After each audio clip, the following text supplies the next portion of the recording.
Nós vamos assistir um vídeo aqui, que o irmão do pastor Neliton mandou, né? Ele escreveu esse livro aqui, né? Já vou falar aqui, já tomando a frente do pastor Neliton, né? Superação, aprendendo com as próprias cicatrizes.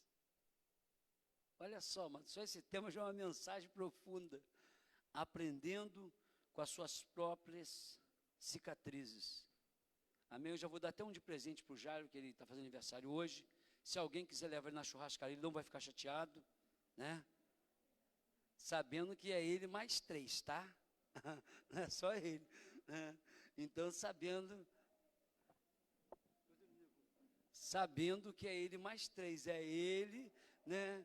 Jamine. Você não, Clarinha? Já passou seu tempo.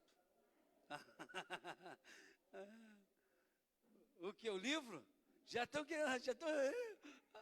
Se eu vou jogar de catavância, hein? Ah, o churrasco? Aí, tá vendo? O churrasco fica para depois. Vamos assistir o vídeo aqui. Em nome de Jesus. Tá sem áudio, não tá não? Pode aumentar aí. Aqui em Miami, eu quero deixar para vocês que está escrito na página 23 do meu livro, que fala sobre esse livro, tá, queridos? A história do Neliton, do pastor Neliton. Tá? E ele traz um tema muito interessante, que é da moita à cruz. E aqui está escrito: certa noite, meu pai pegou o meu irmão recém-nascido, jogou no mato e foi para a cidade. Demos falta do nosso irmão e saímos à procura. O encontramos depois de buscá-lo quase a noite inteira. Ele estava em uma moita de capim-cidreira, na beira da linha do trem. O achamos porque ouvimos o seu choro. Eu tinha apenas 4 anos, mas me lembro perfeitamente daquela noite escura. Então, é um testemunho vivo e um testemunho eficaz que meu irmão poderia não ter resistido, ser mordido por uma serpente, aquela noite escura, aquela madrugada, mas Deus o protegeu, colocou a mão sobre ele e fez com que ele viesse a pregar o Evangelho para todos que estão ouvindo neste momento. Isso é um grande milagre de Deus ter protegido o meu irmão. E com toda essa situação do meu pai contra os filhos, nós crescemos sem nenhum rancor do nosso pai, sem nenhuma mágoa, nunca falamos mal do nosso pai, nunca ouvimos nossos familiares falarem mal deles. Fomos criados assim, a não ter nenhum ódio do nosso pai. Isso nos trouxe a grande vitória. E também quero dizer para vocês que você pode baixar na Amazon este livro e pode ler este livro baixando, escrevendo Superação e em seguida o Wellington Peran. Então você vai baixar e você vai ler este livro, que vai edificar muito a sua vida. Amém? Aleluia, glória a Deus. Pastor Neliton, por favor. Pastor Neliton hoje está acompanhado, como sempre, com a sua outra metade, com a dona Ana, sua esposa, está com a filha aqui, Aninha, está com o genro. Que alegria recebê-los aqui. Nós temos uma visitante, fugiu, foi o nome dela. Ana Lúcia. Cadê Ana Lúcia? Ô, Ana Lúcia, muito bom tê-la conosco. Sinta-se bem em nosso meio. É uma alegria, tá bom, minha querida? Deus te abençoe. Já? Amém? Glória a Deus.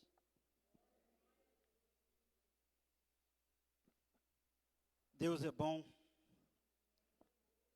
Da moita à cruz. Uma virada, né?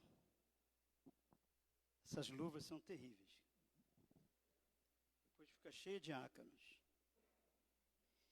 Foi uma grande virada. Irmãos, o livro, infelizmente, não tenho ele, só tenho 3. Porque veio lá de Miami, dos Estados Unidos, veio só uma caixa. E também meu irmão não tem interesse assim de vender esse livro. Lá nos Estados Unidos ele está vendendo pelo valor que querem dar. Mas eu não tenho ele ainda aqui, vai chegar e eu vou fazer chegar às mãos de vocês pelo pastor Ricardo, mas se por acaso chegar os livros aqui, não é para mim. Eu quero fazer uma doação de uma caixa desse livro para a obra da igreja. Então, quem puder adquirir depois, dando aquilo que vocês quiserem, eu vou fazer chegar às mãos, tá, pastor Ricardo? Para que o senhor possa dar para as pessoas darem o que quiserem. Mas eu fiquei muito feliz aqui com o Ministério do Louvor, cantando, né, sem nenhuma vaidade, e eu queria pedir uma salva de palmas para o Ministério do Louvor. Que bênção, né? Que bênção esse Ministério do Louvor. Glória a Deus por vocês, porque são todos voluntários, né? E a gente vê o sacrifício deles, o ensaio, aquela dedicação toda, né? E também eu queria pedir uma salva de palmas para o pastor Ricardo, né? Que comanda isso aqui com tanta garra, né? Com a esposa, a filha também, esse aplauso vai para eles também, né? Que bênção isso. E agora eu queria pedir um aplauso diferente, que você aplaudisse você mesmo que está aqui nesta noite, né? Porque sem vocês também, a gente ia falar para quem? Não tinha ninguém para a gente falar, e é importante que você esteja aí nesta noite. E aí nós não podemos esquecer do dono da festa, né? Eu vou até desocupar a minha mão para Jesus.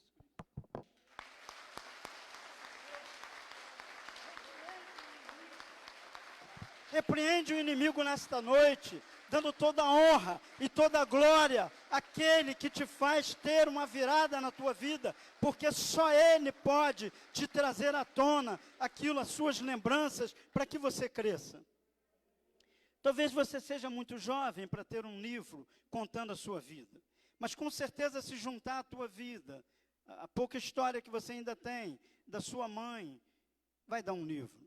Mas se juntar a sua história, da tua mãe, dos teus avós, dos teus bisavós, vai dar um livro muito mais grosso ainda, com muito mais páginas. Mas, quando meu irmão resolveu escrever esse livro, eu disse para ele, cara, se todo mundo for escrever livro, não vai ter onde estacionar carro. É muita gente com problema, é muita gente com história. Você sabe que eu não gosto disso aqui, que é alto, né?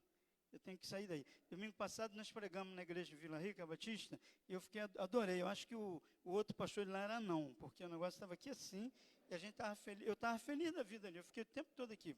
Mas eu observei aquele senhor do louvor, e eu vi que eu sou mais ou menos a estatura dele, já fiquei medindo para me poder sair fora, porque eu só vi ele daqui para cá, não sei, ele está ali. Então, gente, a gente precisa contar as nossas histórias para que as pessoas que ainda não conhecem Cristo saibam que muitas pessoas saíram de dificuldades muito grandes e sobreviveram. Como é o nome do carro que o senhor falou? Foi Fusca aí? Há 42 anos atrás, se eu ouvisse isso, eu ia pensar que era sanduíche. Porque a fome era grande, tinha muita necessidade. Olha, 40 e poucos anos atrás. 40 não, 50 anos atrás. Então a gente vive hoje para contar a história. Você quer ouvir história? Vai para a fila do INSS, você vê, só tem velho lá, vai contar história. Você vai para a fila do banco, estão contando história. História, às vezes, você não quer nem ouvir.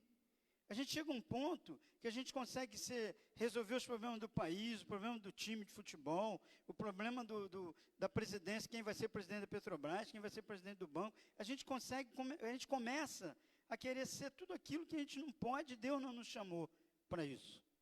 Mas eu quero que você abra a sua Bíblia. Ligue seu celular, ligue seu tablet, a mesma palavra que está no celular, está na Bíblia. Eu ainda, como eu falei de velho aqui, né, eu ainda uso a Bíblia.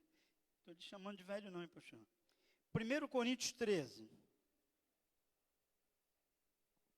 1 Coríntios 13, a partir do versículo 11, conhecidíssimo.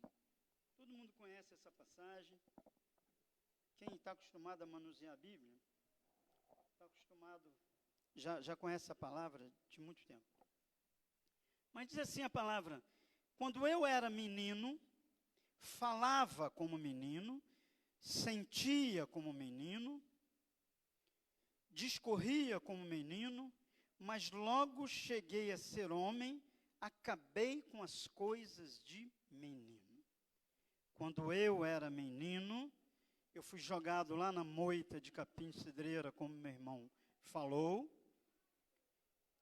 E interessante, irmãos, que eu tenho duas situações com esse meu irmão, nós somos 4. Eu tenho uma afinidade muito grande com ele, porque Na outra página do livro, ele relata que quando eu nasci foram 3 parteiras. E ele foi o primeiro, depois da minha mãe, a ouvir o meu choro. Então começou ali uma afinidade de irmão. E, acho que 3 semanas, quando eu tinha nascido, que meu pai me joga nessa moita de capim, ele me joga, ele não me coloca. A minha mãe dizia que ele jogou. Então, quando ele me joga nessa moita de capim, o meu irmão é que escuta o meu choro. E diz para minha mãe, é aqui. E me encontra. Então, nós crescemos com uma afinidade muito grande, diferente um pouco dos outros. Nos amamos totalmente, mas com ele foi um pouquinho diferente. E ele conta uma história que não está no livro, que todas as vezes que eu ia para fazer necessidades, e isso vai saber agora da bananeira, ele tinha que ir comigo, porque eu tinha medo da minha sombra.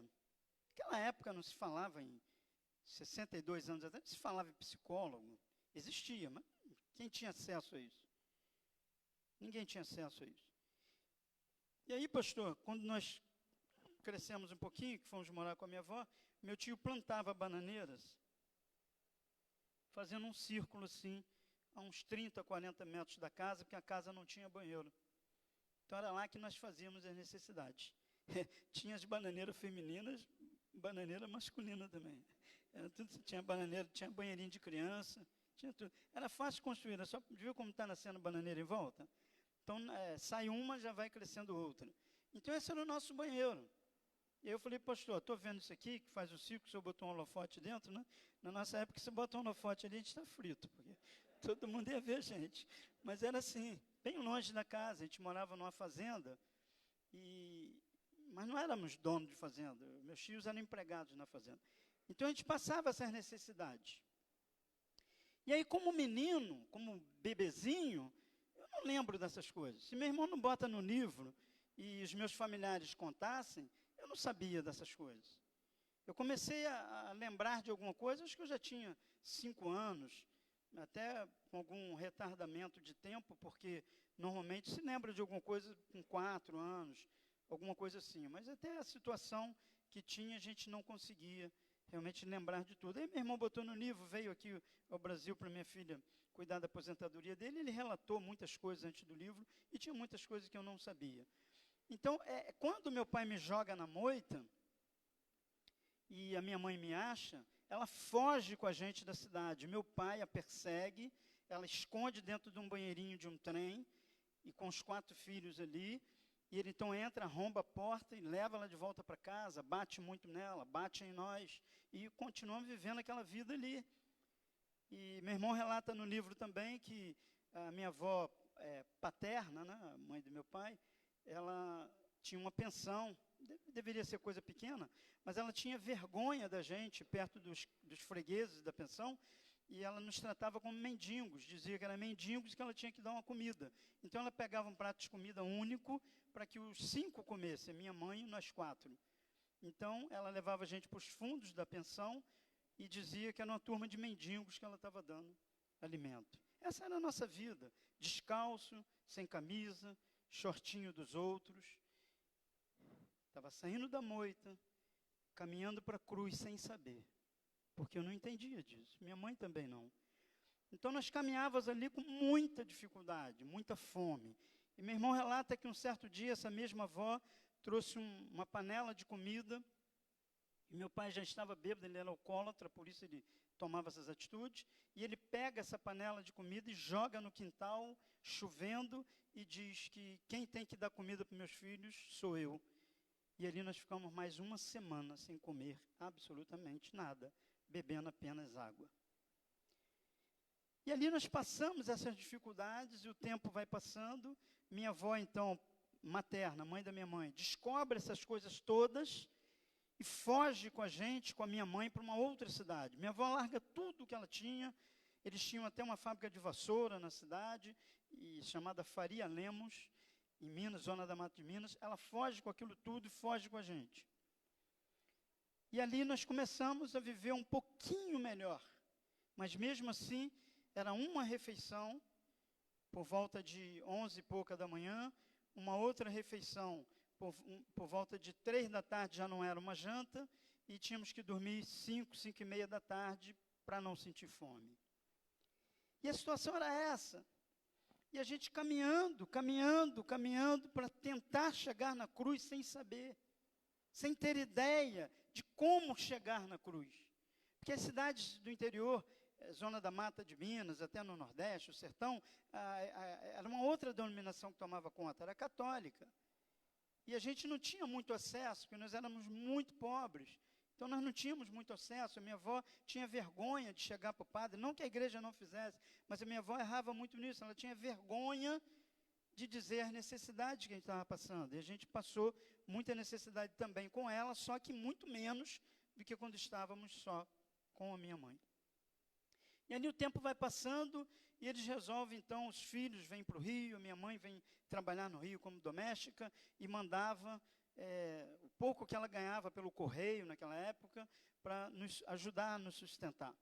E aí minha mãe ficava um ano, nas 2 últimas semanas que ela tinha umas férias para ir a Minas, ela começava a juntar o pão que sobrava da casa que ela trabalhava e levava para a gente em Minas, e nós comíamos pão, então, uma vez por ano, um pão dormido, que se fala, né? Não sei se pão dorme, né? Mas era um pão dormido, para entender melhor. Então, nós ficávamos ali um ano sem comer pão. Mas depois das trajetórias que meu irmão conta no livro, nós passamos a ter também as nossas próprias dificuldades. Cada um teve a sua dificuldade. Eu gostaria que você abrisse agora em Filipenses 4.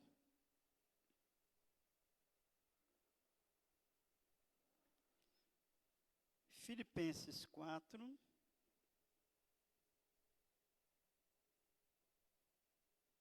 A partir do 10.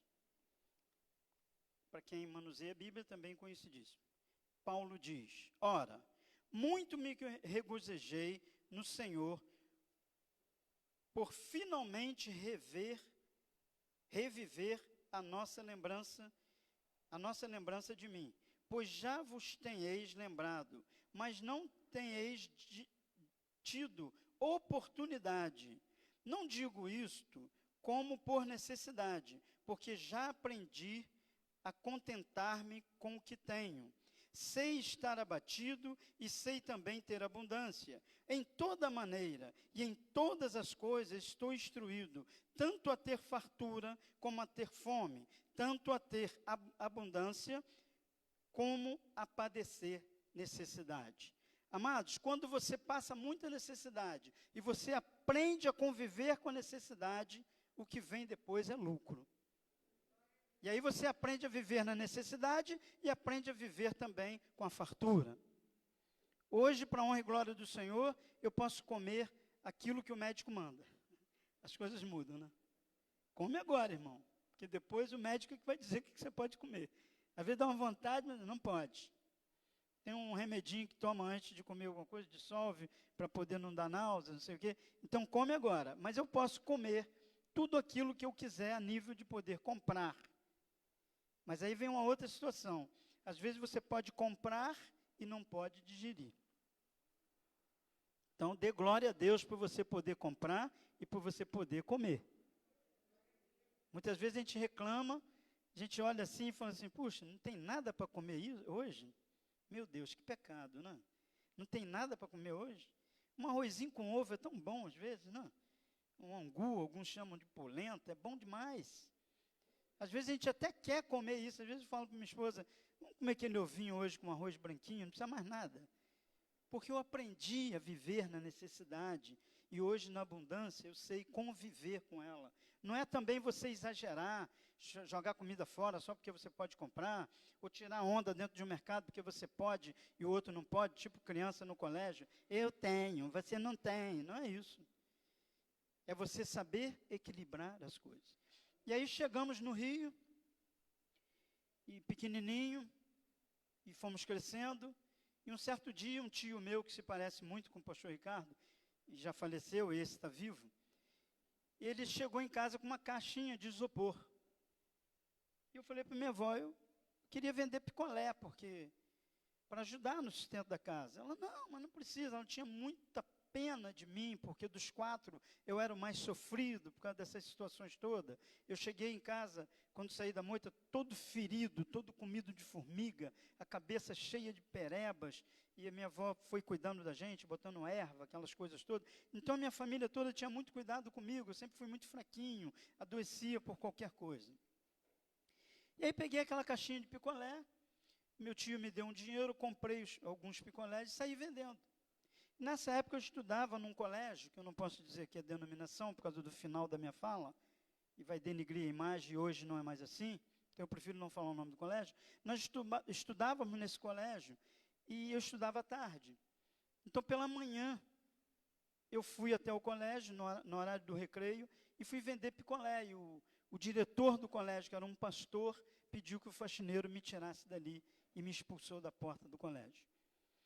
Cheguei em casa, minha avó falou, não é para você vender. Eu já falei para você, não precisa disso, a gente passa aperto, mas você tem que vender. Eu acho que eu fiz isso uns 2 dias só, vendendo picolé, e aconteceu isso, mas é porque Deus já estava reservando algo muito melhor para mim, muito diferente para mim, e Ele não sabe o quanto Ele foi usado por Deus. Sem querer menosprezar, eu poderia estar vendendo picolé até hoje. Mas Deus usou aquele pastor para dizer, sai da minha porta, porque aqui não é o seu lugar.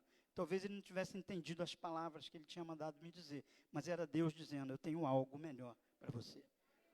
Não fique revoltado quando alguém te disser, saia daqui, porque Deus quer te colocar num lugar melhor.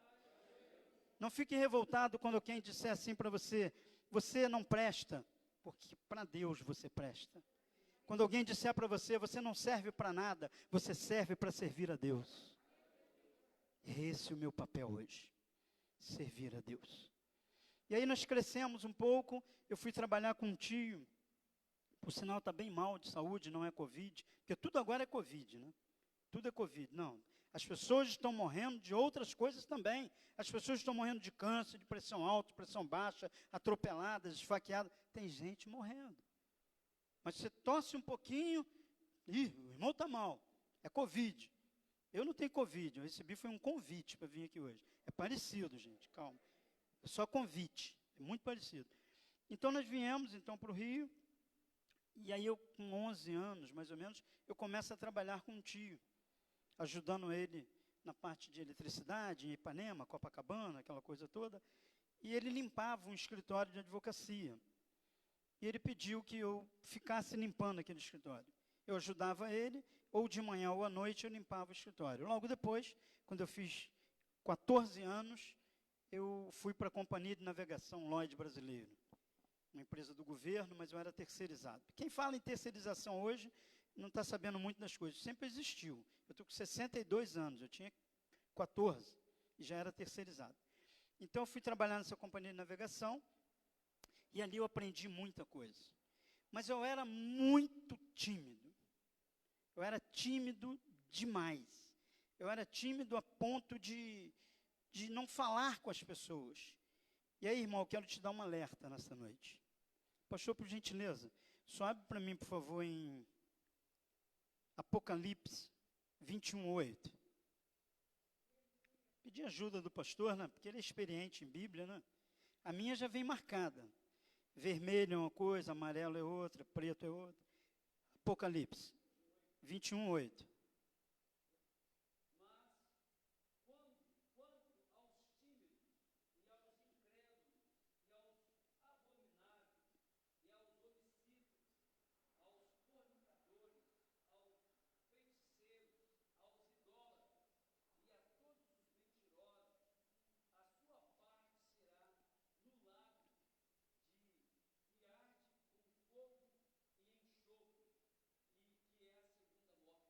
Amém. Qual foi o primeiro? O tímido.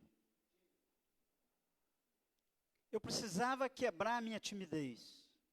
A minha mãe ficava 1 ano sem nos ver, como eu falei, e quando ela chegava, eu enfiava debaixo da cama, eu tinha vergonha da minha mãe. Quando eu fui trabalhar nessa empresa, nessa companhia de navegação, eu tinha vergonha de tudo. Eu subia 11 andares de escada de manhã, quando eu chegava cedo na empresa, para não subir no elevador, porque eu tinha vergonha das pessoas. Um dia fizeram uma brincadeira comigo e eu quebrei a timidez. Para mim chegar na cruz, eu não poderia ser tímido, Porque a timidez, ela não te permite falar de Deus para as pessoas. Uma pessoa tímida não fala de Deus para as pessoas. Ela não consegue. Ela vai daqui a São Paulo, ela vai daqui ao centro do Rio, ali dentro de um ônibus, ou dentro de um táxi, ou dentro de um Uber, hoje que está muito na moda, sem dar uma palavra sobre Jesus. Mas o inimigo tira dele essa timidez para falar de futebol, para falar da política, mas para falar das coisas de Cristo, aquilo que Cristo está fazendo e fez na vida dele, fica tímido. Mas da mesma forma que os outros não irão reinar com Cristo, o tímido também não. E simplesmente por isso, que o tímido não prega a palavra, ele não fala do amor de Deus, é uma timidez muito grande. E nós precisamos quebrar essa timidez. E eu quebrei essa timidez. Um dia eu disse, a partir de agora, eu é que vou zoar as pessoas. Ninguém vai mais me zoar. Eu ainda não tinha chegado na cruz. Eu apenas tinha saído da moita. E estava caminhando sem saber para onde eu iria. E ali o tempo passou. Eu fui trabalhar no estaleiro, também no centro do Rio. Comecei como office boy. E fiquei 1 ano. Fiquei 6 meses como office boy. Depois, com 6 meses, eu fui promovido a auxiliar de escritório. Com 1 ano, eu era gerente do contas a pagar da empresa. E aí veio uma crise naval no país, e só no estaleiro que eu trabalhava, foram 11 mil mandados embora. Nada diferente de hoje, né? Estão sendo mandados embora em massa. Porque quem faz essas coisas é a política, não é Deus. Deus não quer essas coisas para nós, nem para ninguém. Deus não quer ninguém desempregado. Deus não quer ninguém brigando com esposa, marido com esposa, filho com pai, pai com mãe. Deus não quer isso para ninguém. Mas a política faz com que essas coisas aconteçam. Nós temos ouvido aí que um grande número de casos de esposa com marido batendo em esposa, na pandemia, porque muitos não sabem ficar em casa, muitos não sabem conviver com a família, muitos não conhecem o seu próprio lar. E aí eu falo uma coisa para vocês, existe o lar e existe a casa. Minha filha é advogada, ela pega muito divórcio. Nunca ninguém chegou para ela e disse assim, doutora, eu quero 50% do meu lar, hein? A casa tu pode deixar, eu quero 50% do meu lar. Não, é sempre 50% da casa ou toda a casa, lar, acabou. Vigie o seu lar, que a casa é menos importante do que o lar. E aí eu começo ali aquela caminhada, e um certo dia, eu estava desempregado, e eu estava na fila de um ônibus, em Irajá, estava na fila de um ônibus, muito triste, o semblante da gente não nega quando a gente está triste, a situação era muito complicada, agora era eu caminhando, esquece meus irmãos, minha família, era eu já tinha 19 anos, para 20, e desempregado, e aí chegou uma senhora para mim, cutucou no meu ombro, ela estava do outro lado assim, e falou, o senhor está triste? Estou vendo o seu semblante de tristeza. E aí eu contei a minha história para ela, estou desempregado, uma série de coisas acontecendo. Ela pegou e falou assim, domingo, você compre um jornal, abra no classificado, Deus vai te dar um emprego, desse emprego ele vai te dar uma família e vai te dar um negócio. Eu fiquei na fila ali e fui fazer uma gentileza para ela entrar no ônibus. Eu não vi aquela senhora mais. Eu não vi se ela saiu da fila, se ela entrou por outra porta, porque naquela época não tinha esse negócio de entrar pela frente, era todo mundo junto. Então eu não sei para onde ela foi. No domingo eu compro o jornal. Comprei o jornal e estava escrito lá, precisa-se de recuperador de crédito. Em outras palavras, cobrador de cheque sem fundo e duplicata. Eu nunca tinha feito isso na minha vida. E aí respondi o anúncio na segunda, fui escolhido entre 20 para começar um treinamento de terça até sexta-feira. Quando foi na sexta-feira, o advogado e um dos donos da empresa, eu não sabia que ele era um dos donos, deu uma folha de papel em branco para cada um de nós e disse assim, olha, de vocês 20, eu vou tirar um supervisor. Eu quero que vocês coloquem nesse papel o nome da pessoa que vocês acham que deve ser o supervisor de vocês todos. Aí pegou aqueles papéis e foi abrindo. O primeiro falou, eu quero que o Nélito seja. O outro, eu quero que o Nélito seja. O outro, eu quero que o Nélito seja. E no meu estava escrito assim, eu. Aí ele olhou para a turma e falou assim, por que você chamou o primeiro? Por que você não disse que você poderia ser o líder? Porque ele fala bem, ele é articulado, eu já tinha quebrado a timidez, já estava caminhando para a cruz, por que eu ia ficar ali agora com medo? Já estava começando a frequentar a igreja evangélica, mas ainda não tinha levantado a minha mãozinha. E aí o pessoal ficou tudo assim, resultado. Eu fui escolhido supervisor? Não, era tudo pegadinha. Era só um psicotécnico. Passei anos para chegar à supervisão.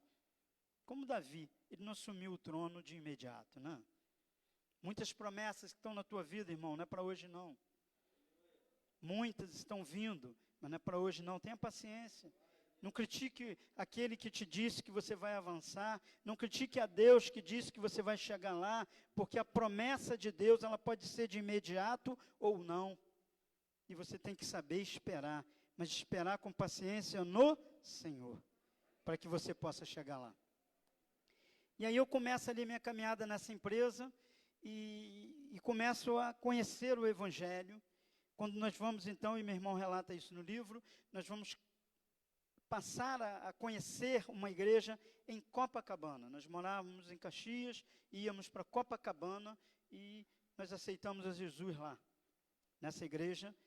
Alguns mais antigos devem conhecer a pastora Helena Brandão, Darlene Glória, uma ex-atriz de filmes nacionais, se casou com o pastor Marcos Brandão, fundou a Igreja do Evangelho da Paz, e nós começamos a frequentar aquela igreja e começamos a caminhar.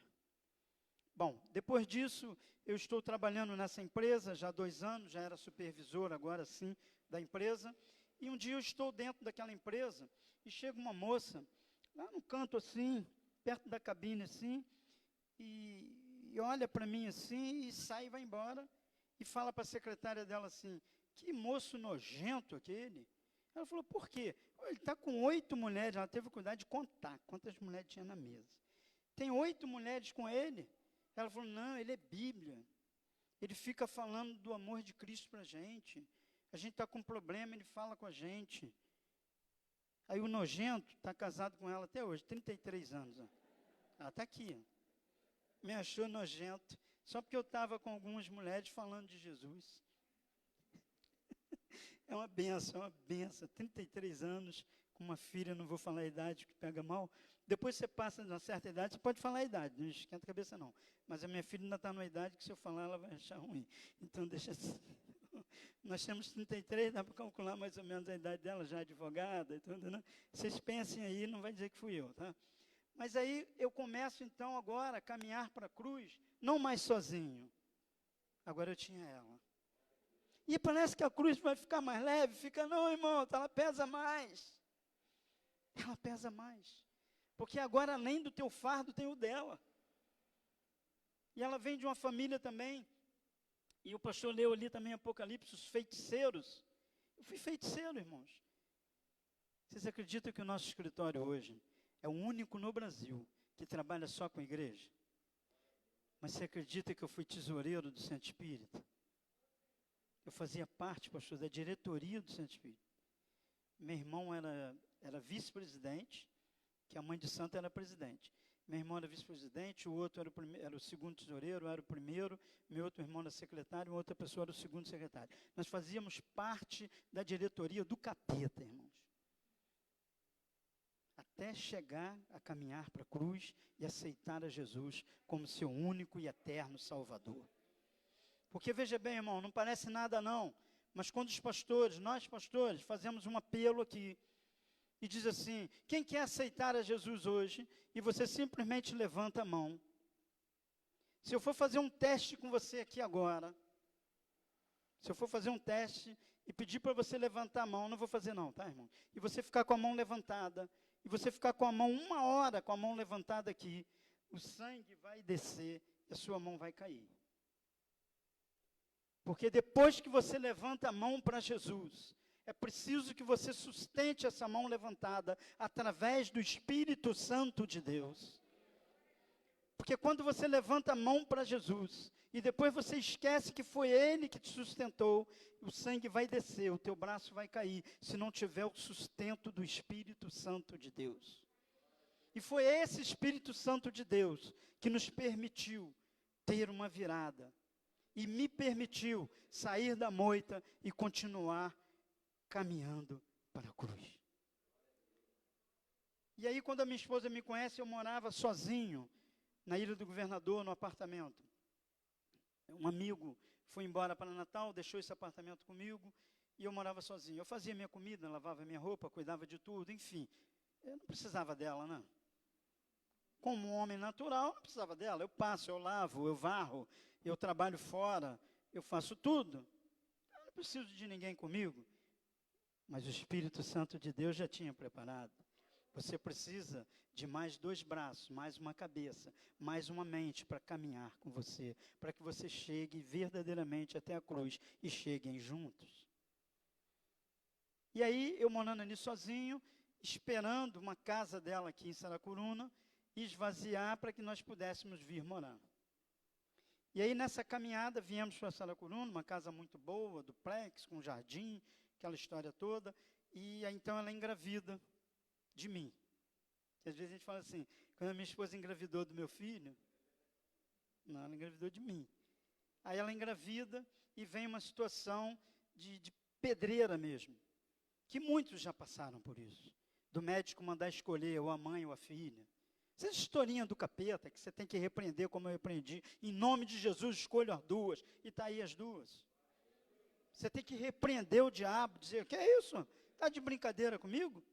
Esses dias o sogro de um funcionário nosso lá, estava muito mal com Covid, aí agora era Covid mesmo, e o médico chegou para a família e falou, olha, agora está na mão de Deus. Quando ele chegou no escritório, ele falou assim, peraí, sempre esteve na mão de Deus. Pode sair da mão dele, mas nunca esteve fora das mãos de Deus. Sua vida nunca esteve fora da mão de Deus. Muito antes de você levantar a mão, muito antes de você aceitar Ele como seu único e eterno Salvador, Ele já estava contigo, senão tu não estava aqui hoje. Se você está aqui hoje, é porque Ele já estava com você lá. Quando eu estava lá naquela moita, como meu irmão falou, Ele já estava ali me vigiando até que minha mãe me achasse. E fazer com que meu irmão ouvisse o meu choro e me resgatasse, me trouxesse até aqui hoje. E aí nós estamos ali, aquela empresa me demitiu, minha esposa já tinha saído, porque ela não concordou com algumas coisas, ela como contadora, a empresa queria que ela só assinasse o que o outro fizesse. Ela carimbava o CRC dela, a assinatura dela, mas ela não fez nada, e ia ganhar bem. Ela disse, não quero. Já estava começando a caminhar para a cruz, irmão, já tinha conhecido um varão de Deus, ainda não tinha aceitado a Jesus verdadeiramente, mas já estava caminhando comigo, e o reflexo do Espírito Santo de Deus já estava batendo nela, e aí ela disse, não quero. E logo depois eu também fui demitido. E um certo dia, eu pegava cheque sem fundo em posto de gasolina, em papelaria, em loja, em velório, tudo. Meu negócio era fazer cobrança, porque era o que eu sabia fazer. E aí eu saí de casa e ela falou para mim, olha, o leite daninho só dá para 2 mamadeiras e arroz não tem. Mas tinha uma pessoa que tinha marcado comigo no centro do Rio, na Praça 15, para pagar um valor que dava para me tirar uma boa comissão e me fazer umas compras. Só que quando eu cheguei lá, esse rapaz nem foi trabalhar, na Marinha, um marinheiro, ele nem foi trabalhar. Eu saí ali na rua, na Praça 15, clamando ao Senhor, dizendo, Senhor, como que eu vou chegar em casa sem esse alimento? Pelo menos o leite da minha filha, como que eu vou fazer? E aí, amados, tinha um envelope no chão, eu chutei o envelope. E o envelope não tinha nada escrito, nem de um lado, nem do outro. Eu peguei aquele envelope, eu desfolhei, era só nota de 50. Na hora que eu acabei de questionar a Deus. O meu desejo era entregar aquilo para alguém, mas eu comecei a pensar, eu estava questionando a Deus, e não tem nada escrito nesse envelope. E cheguei em casa, e contei para minha esposa, e fomos ao mercado, fizemos compra, pagamos a prestação da casa que estava atrasada, fizemos muita coisa com aquele recurso que Deus enviou, não sei como, irmãos. Eu não tinha como devolver, porque não tinha nada, não tinha nenhuma fonte que eu pudesse usar, e eu fiquei pensando, eu vou entregar na delegacia, porque seria o certo, e lá eles vão preencher uma ficha, eles vão ficar com esse dinheiro, e Deus me incomodava, tipo, você não estava me pedindo? Eu estou mandando, o que você quer? E aí eu consegui socorrer por aqueles dias e 8 dias depois eu consegui um outro emprego e até fundarmos então a Vinho Novo Contabilidade e continuar essa história. E aí, amados, o inimigo ele tenta te pegar em tudo que é coisa. Ele tenta derrubar os seus negócios, ele tenta e consegue muitas vezes te demitir de um emprego, ele consegue fazer muitas coisas na sua vida comum. Quando ele não consegue, ele ataca, sabe aonde? Na enfermidade. Eu não consegui separar vocês, o casal, então vou mandar enfermidade. Eu não consegui levar a filhinha de vocês, então vou mandar enfermidade em vocês, vou mandar enfermidade nela. E aí eu não sei quantos estavam aqui quando a minha filha deu o testemunho, que ela teve o colite, eu não sei falar, vou pensar que é sanduíche também, colite esse negócio aí, sei que é terrível. E aí, corremos para tudo que era lado com ela aqui em Petrópolis, até que fomos indicados por um médico no Rio, e esse médico começou a pedir muitos exames para poder diagnosticar. Na primeira consulta, R$1.000 de consulta. E aí ele pediu um exame de R$6.800. Depois ele pediu um exame de fezes de R$3.200. Depois exame de sangue de R$2.800. E assim era só pancadão. E me pergunta como que a gente conseguiu, que eu não sei. Eu sei que nós conseguimos, não roubamos nada de ninguém, nossos clientes sempre pagando em dia, e a gente conseguiu superar. E aí,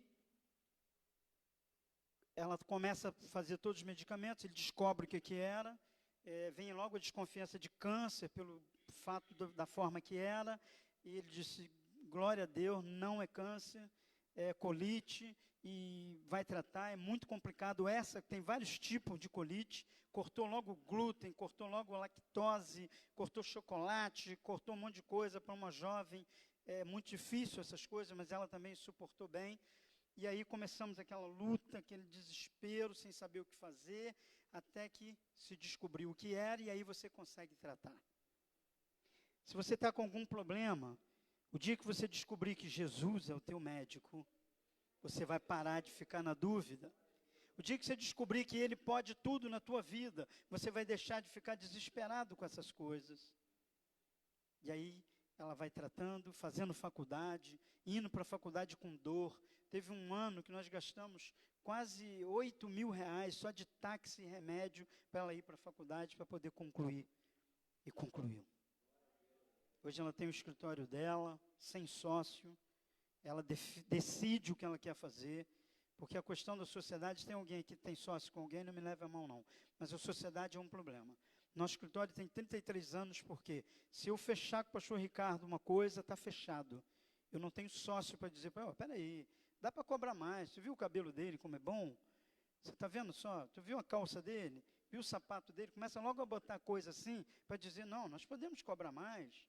Você viu a situação dele? Você analisou para ver? Não, nós não temos sócio, então nós fazemos o que nós queremos. E aí minha filha se forma e começa o inimigo a atacar outras coisas. E aí eu já vou avançar para 2016, né? Em 2016, minha filha vem para aqui para cima, em Itaipava, um chá de... Onde? Para esse lugar que ela falou. E vem para cá para um chá de bebê.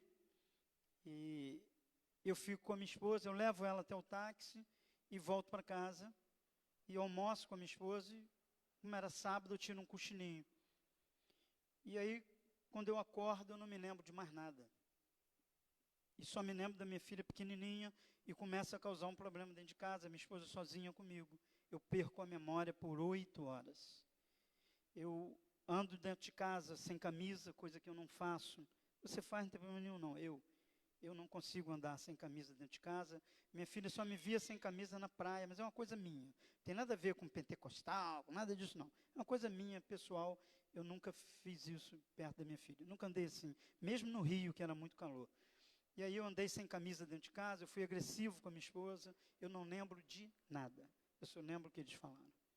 E aí vou para os médicos, faço tudo, todos os exames e tudo, deu um negócio lá na carótida, entupiu um lado, desentupiu o outro, eu não quero nem saber, eu sei que Cristo estava lá e soprou e eu estou aqui de pé.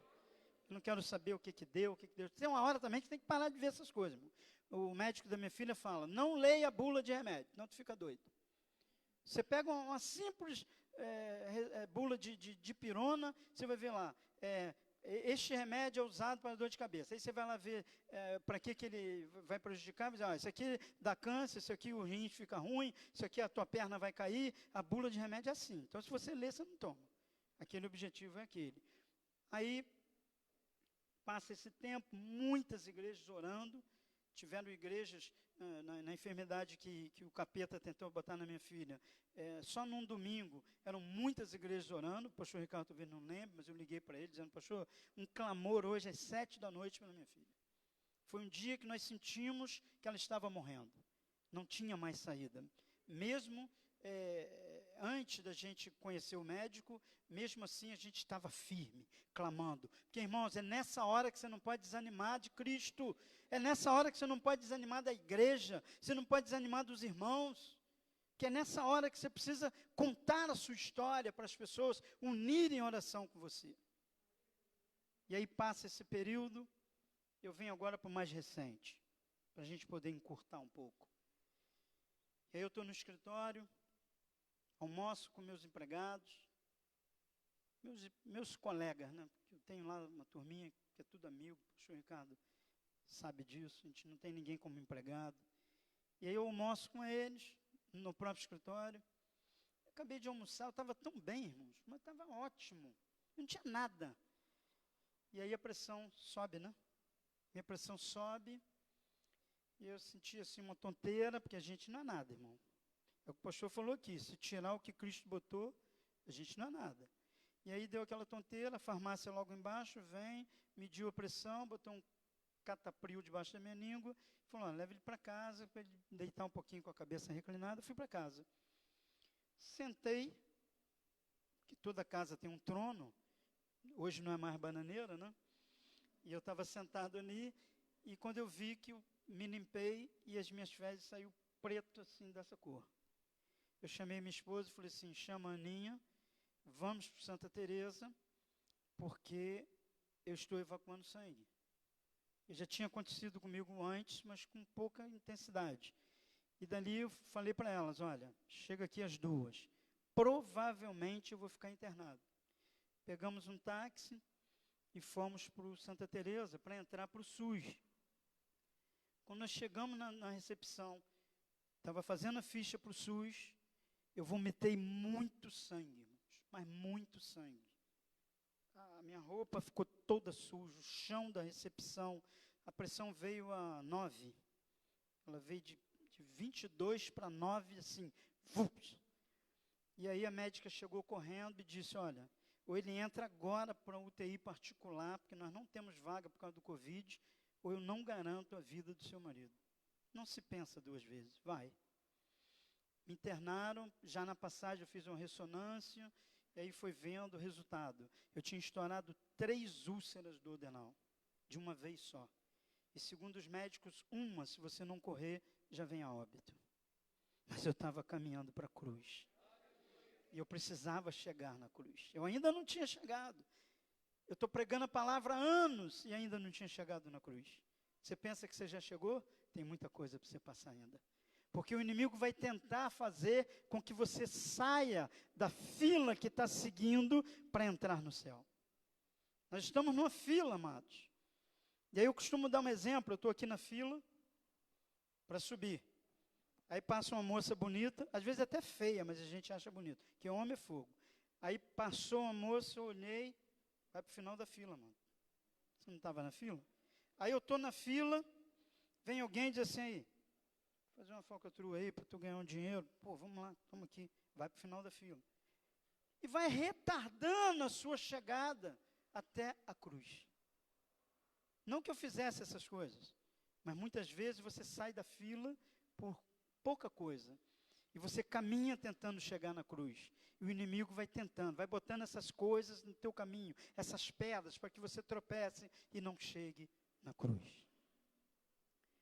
Mas o dia que eu realmente cheguei na cruz, foi o dia que o médico da minha filha falou para nós e disse, dos 300 casos que eu peguei dos últimos 5 anos, só a sua filha está viva. Aí eu cheguei naquela cruz. Aí eu cheguei na cruz. Disse, agora eu posso continuar vivendo contente, tanto na abundância, tanto na fartura, quanto na necessidade. E eu queria ler com vocês agora o Salmo 124. Já estou encerrando. Quem quer ficar aqui até às 9 horas? 9 da manhã, irmãos. Cuidado, senão você cai na pegadinha. Salmo 124 vai dizer assim, se não for o Senhor que esteve ao nosso lado, ora diga Israel, se não for o Senhor que esteve ao nosso lado, quando os homens se levantaram contra nós, eles então nos teriam engolido vivos, quando a sua ira se acendeu contra nós. Então as águas teriam transbordado sobre nós, e a corrente teria passado sobre a nossa alma. Guarde bem isso, irmãos. Então as águas altivas teriam passado sobre as nossas almas. Bendito seja o Senhor, que não nos deu por presa aos seus dentes. A nossa alma escapou como um pássaro do laço dos passarinheiros. O laço quebrou-se e nós escapamos. O nosso socorro está em nome do Senhor, que fez o céu e a terra. Amados, as águas passaram sobre a alma do meu pai. O meu pai, quando percebeu que havia perdido os filhos e a esposa e tudo, ele se mata. O Salmo vai dizer que se não for o Senhor, as águas altivas, ou sejam altas, teriam passado sobre a sua alma. Nós tivemos uma tragédia, até comentávamos ainda há pouco, eu, o pastor Ricardo e minha esposa, 2011, 2008, nós tivemos tragédias enormes aqui em Petrópolis. Muita gente foram levados pelas águas. Mas aquele que tinha um Cristo vivo dentro dele, foi levado só o corpo, porque a água não cobriu a alma. A alma escapou, porque só o corpo foi levado. E muita gente, não sei se tem alguém aqui que perdeu alguém naquela tragédia, fique tranquilo, porque a alma escapou. O corpo foi levado. Mas não foi levado pelo inimigo, porque o inimigo quer alma. O inimigo não quer saber de corpo. Inclusive, ele quer usar o corpo para fazer as gracinhas dele. Você vê, você chegasse, eu que frequentei, conheço um pouquinho, mais pessoas podem conhecer, o inimigo ele se manifesta num corpo. É num corpo que ele faz a gracinha dele. Você chega no centro espírita, é a hora do caboclo tal, é a hora do Petro Velho tal, é a hora da pombagira tal, mas tem que ter uma mulher, tem que ter um homem, tem que ter uma criança, para que a entidade se incorpore nela. Como nós decretamos que o nosso corpo é o templo do Espírito Santo, ele não tem mais vez. Acabou a oportunidade dele quando você levanta a tua mão e diz, Senhor, eu quero viver agora esta vida contigo. Eu não saí daquela moita para caminhar até a cruz, para ficar hoje choramingando, chorando, reclamando das coisas. Vocês não vão me ver assim. Eu tenho o prazer de acordar rindo, irmãos. Mesmo que as coisas estejam difíceis. Será que um cheque sem fundo, um carro que bateu no teu, uma mesa que quebrou em casa, uma televisão que deu defeito, é o suficiente para você blasfemar? Tem um vídeo de uma live que eu gravei em casa que diz, o seu mau humor não combina com as bênçãos de Deus. Não combina, irmãos. Você teria a obrigação, não estou cobrando isso aqui de ninguém não, cada um tem um jeito de ser, mas você tem a obrigação de acordar bem. Puxa, eu estou vendo aqui vocês, todo mundo sentado, todo mundo vai levantar sozinho, todo mundo está aqui tranquilo, vai poder chegar em casa, bater talvez um pratão de comida, ou um sanduíche, ou um podrão, como se fala. Isso tudo é bênção de Deus. Você poder fazer isso, não dá nem para imaginar, irmãos, o número de pessoas que está agora se alimentando por aqui, com aquela bolsinha, temos amigos assim, os hospitais lotados, e a gente aqui acordando triste, chateado. se aborrecendo por qualquer coisinha, o Espírito Santo de Deus também se entristece. Nós temos que mudar esse jeito. Eu cheguei na cruz, e não foi fácil, não. Não foi fácil. Adolescente, arroz puro na marmita, ganhando gorjeta para botar 50 gramas de mortadela dentro da marmita, para esquentar na estufa da empresa, caminhando, sem saber que lá na frente tinha uma cruz. E aí, para encerrar, vocês sabem o que eu encontrei lá na cruz? Sabe o que eu descobri nessa cruz? Que ela estava vazia. Porque ele tinha descido daqui para ir me buscar lá na moita, para ir te buscar lá onde você foi jogado. Alguém aqui foi jogado em algum lugar, mas ele te retirou, porque a cruz está vazia, porque ele desceu de lá para te socorrer, para socorrer a tua família, para unir você a sua esposa a você, os seus filhos a você, você aos seus netos. Aos seus netos. Nós estamos aqui porque a cruz está vazia. E ele sabia disso. Tem uns folhetos ali que eu trouxe, um deles está escrito, não se assuste não, estive no inferno e lembrei-me de você. Quando Jesus entrou lá e tirou a chave da mão do diabo, ele estava pensando em você. Quando ele entrou lá com toda a autoridade que o Pai havia lhe dado, ele disse, puxa, eu preciso, porque aquela moça ali precisa de mim, e eu vou tomar aquela chave da mão do diabo. Quando ele estava lá na cruz, pendurado, e ele disse, Pai, por que me abandonaste? Ele lembrou da gente e disse, como esse povo vai viver sem mim? Eu preciso descer daqui, porque ele estava ali como um homem. Ele estava sofrendo todas as coisas que nós sofremos, as mesmas necessidades. Jesus também ia na bananeira, como eu ia. Ele também não tinha banheiro, ele andava para lá e para cá. E não pensem vocês que Jesus andava sem rumo, não. Jesus tinha um rumo, ele tinha uma direção. Ele saía e seguia, ou uma hora para Galiléia, outra hora para outro lugar, e ele saía seguindo. E por que andava a multidão com ele? Porque as pessoas iam sendo curadas, iam sendo libertas, iam sendo salvas, e ia seguindo ele. Será que nós estamos fazendo isso hoje? Nós estamos sendo curados, sendo libertos, sendo salvos, e será que nós continuamos seguindo ele? De uma outra forma. Aquele povo tinha um privilégio tremendo, que era de tocar em Jesus. Como aquela mulher do fluxo de sangue, isso seria uma outra pregação. Ela toca em Jesus. Que privilégio, né? Só que as pessoas tinham que se deslocar das cidades, das aldeias, porque ouviam dizer, o mestre vai estar em tal lugar, então eles se dirigiam até lá. O nosso privilégio hoje é maior. Nós estamos com ele dentro do banheiro, dentro do quarto, dentro do trabalho, dentro do carro. O privilégio que eles não tinham. Daquele centurião chegar e dizer, Senhor, vai lá em casa, meu filho está mal. Ele disse, vai, já está curado, pode ir lá. Ele já estava em todos os lugares. E nós estamos, às vezes, achando que tudo é tão ruim. Gente, esquece. Eles levaram 100 anos para descobrir que metiolate ardia. Eles levaram mais de 100 anos para descobrir que álcool pegava fogo, inventaram o álcool gel. Calma, a vacina vai demorar um pouquinho, porque tudo é demorado quando parte paciência. Como o pastor falou aqui, o mesmo Deus que pode mudar isso tudo aqui, Ele também cura, como Ele me curou, como Ele curou a minha filha, como Ele curou a minha esposa. Minha esposa ficou 6 meses em coma no acidente de carro. Os médicos disseram que nunca mais ia falar, não ia andar. Hoje eu considero, e alguns pastores, a melhor contadora para cuidar de igreja. Deus é assim.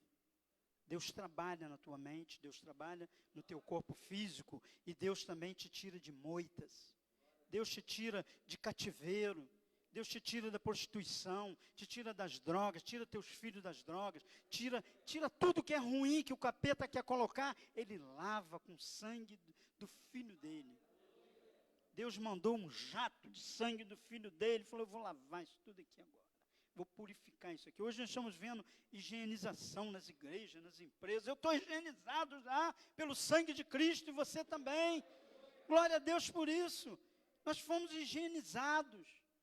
Chegou um batalhão de anjos e disse, ó, lava aí, que os pecados foram levados lá na cruz do Calvário. Você foi salvo, você foi liberto, porque você já está higienizado. Agora que você precisa tomar um banho de vez em quando também é bom, né? Não tem problema nenhum. E aí você precisa ser higienizado também com os produtos que a ciência criou. Amém? Irmãos, a gente ficaria falando aqui muitas coisas, mas ao final eu quero dizer só uma coisa: tudo podemos naquele que nos fortalece. Tudo posso naquele que me fortalece. E eu vou continuar. 8 meses em casa, não por causa de Covid, por causa de úlcera. Mas quando eu voltei com a garra toda. E o que eu fiz para sustentar meu casamento? No dia que eu voltei, eu comprei uma linda orquídea para minha esposa e fiz um bilhete. Uma orquídea de R$39. E eu sei que ela gosta de orquídea de 100 e poucos reais. E aí eu comprei aquela orquídea de R$39, como eu não estou podendo ir lá na loja comprar, eu comprei por telefone. Aí no dia que eu cheguei, eu combinei com a menina da loja, que eu estou acostumado a comprar lá na 16 de março, e aí o rapaz veio entregar aquela linda orquídea de R$39. Eu sei que ela gosta de 100 e pouco, mas a coisa estava meio apertada. Aí eu peguei e dei para ela aquela orquídea. Primeira coisa que ela falou, um dos meus funcionários falou: ela vai reclamar do preço. Pô, mas R$39,90 vai reclamar? Uma orquídea? Né?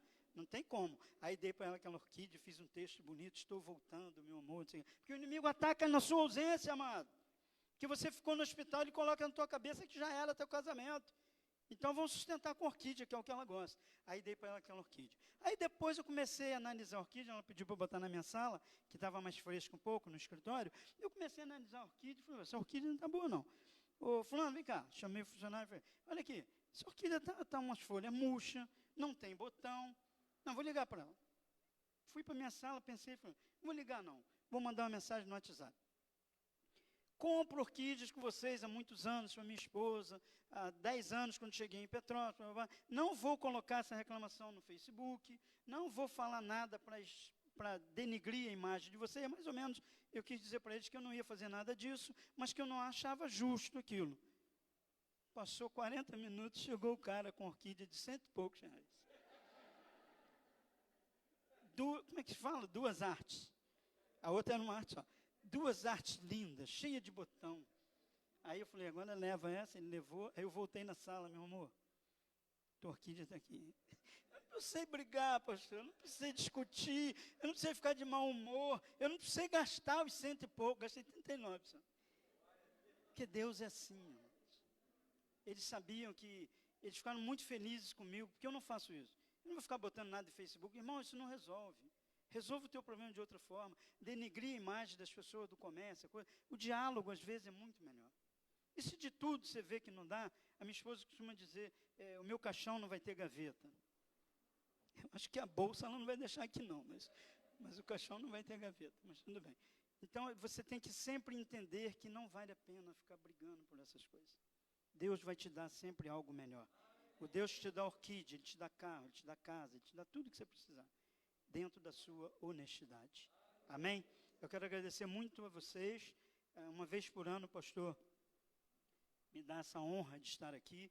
Eu sei que ele escolhe a dedo. O pastor Zenildo, que pregou aqui sexta-feira, teve uma caminhada numa igreja a qual nós passamos, na Penha, no Rio. Depois a pastora, que nós estávamos juntos lá no Rio, ela saiu e o pastor Zenildo foi para lá. Ele era de outra região, nem conheço ele pessoalmente. O pastor Israel, o pastor Johnny falou muito dele, que ele toca. Acho que ele não tocou aqui, não sei se eu não vi, que ele louva e toca muito bem, mas a responsabilidade de um domingo parece que ela é maior, mas não é não, irmãos.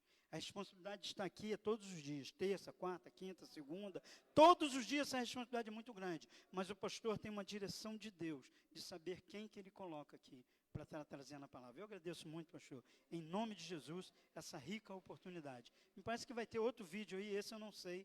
Aliás, eu não vi nenhum vídeo, porque uma coisa que vocês que estão pretendendo ser pregadores, tirem de vocês a timidez e a vaidade. Vaidade não leva à cruz. A vaidade te tira do caminho da cruz. Amém? Glória a Deus.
Aleluia. Você pode aplaudir o Senhor. Eu queria chamar a equipe de louvor aqui. Amados, o que tem te impedido de você viver uma virada? Deixa eu te contar um segredo, queridos. Eu quero que você preste bem atenção no que eu vou falar com você aqui agora.